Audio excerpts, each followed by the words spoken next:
Hi, this is Stephen Bourne with the Rise Civic League. If you haven't seen this view before, stick around and Alex Herlihy is going to explain it all to you. All right, this Thursday night, 6:30 at Kooks. Please tell me there's nothing about Rye that you want to talk about. Come on down, get some dinner, have a couple drinks, and talk with other people about what's on your mind in Rye. And then on August 16th, Wednesday at 7 o'clock, what do you think about the speed limits in Rye? There's going to be a meeting, discussion, and to hear from people and get what people think should be done with the speed limits or could be done with the speed limits in Rye. And then the big day is August 19th is Rye Day. So there's links, information, volunteers are needed, still information about the photos. So mark sure your calendars, you don't want to miss Rye Day. And then for the Rye 400, July was a real busy month. There was the Rye trolley tour, the Isles of Shoals, the Century Walks, music. My wife's been doing some of it. She says it's been fabulous.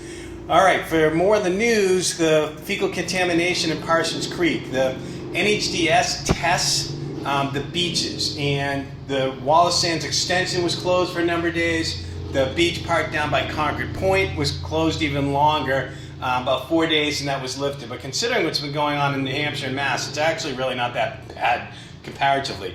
But FB Environmental, we have them test throughout the watershed, and a PCO, which is by Parsons Creek, the highest wet reading that I noticed was 373. It was at 1,281, so almost 4 times we've seen. Based on that, the town has decided to post a warning about that, and those new signs are up about that really high. We've just never seen levels that high.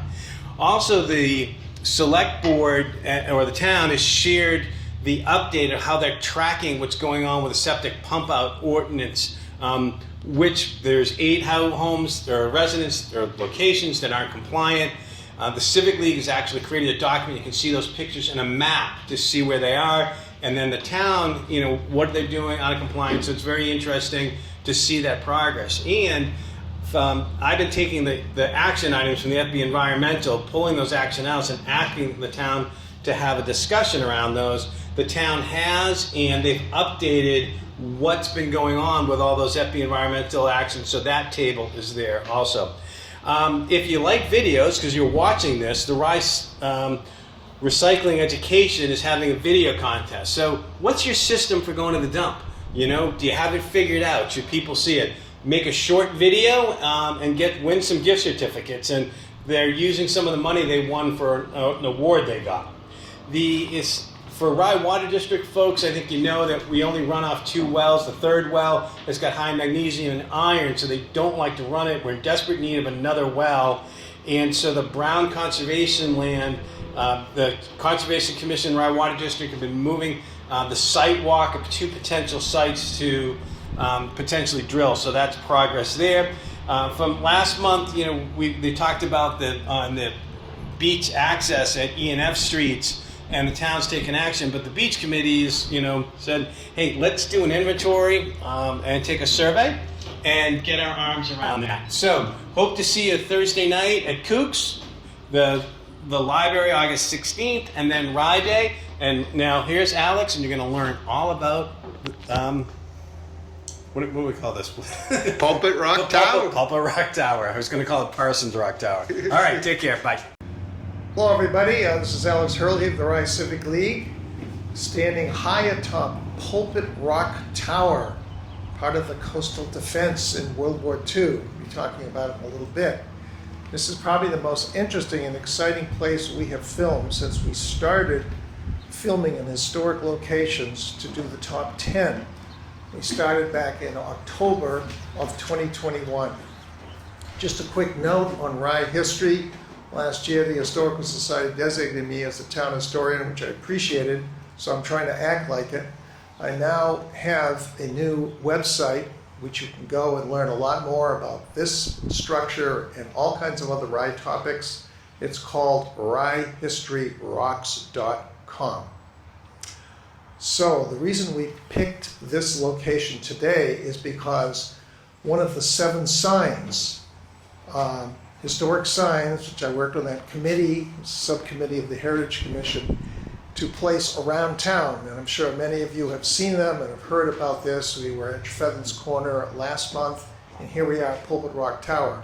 So there's a small parking lot at the base of the hill of Neptune Drive, at the end of Neptune Drive, and there you can go and see the actual sign that I just referenced. So, thinking about coastal defense, so we're about 80 feet up in the air, and there are many of these towers constructed between Massachusetts and Maine, all for the purpose of protecting Portsmouth Naval Shipyard during World War II. And these towers were all part of the coastal defense from Fort Dearborn, and the U.S. Army took over that whole area, closed down the local Boulevard Road and so forth, and demolished most of the summer houses that were out there and built that military fort to protect the harbor and the shipyard. These particular towers, and I say there's a lot more detail about it, were coordinating towers. So if there were enemy ships, they could be sighted, and then the coordinates could be sent to the big guns at Fort Dearborn, and they were gigantic guns. In fact, they were test fired once, and they shattered quite a few windows on the seacoast. Just while I'm thinking about it, it's very important that there will be a Rise 400 Century Walk on August 17th.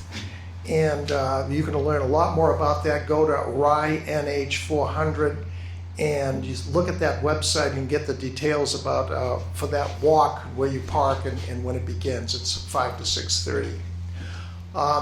So after the war, looking out to sea, you can see there's a tower sticking up on Appledore Island. So that's a sister tower to this tower here. That's in quite a bit of disrepair, but it's still standing. So what happened with this tower, it eventually goes, after the war, from the federal government to the state government, ends up in the hands of Fish and Game. And then it kind of got lost to them, being down here. How does this relate to Fish and Game? But it ended up with them.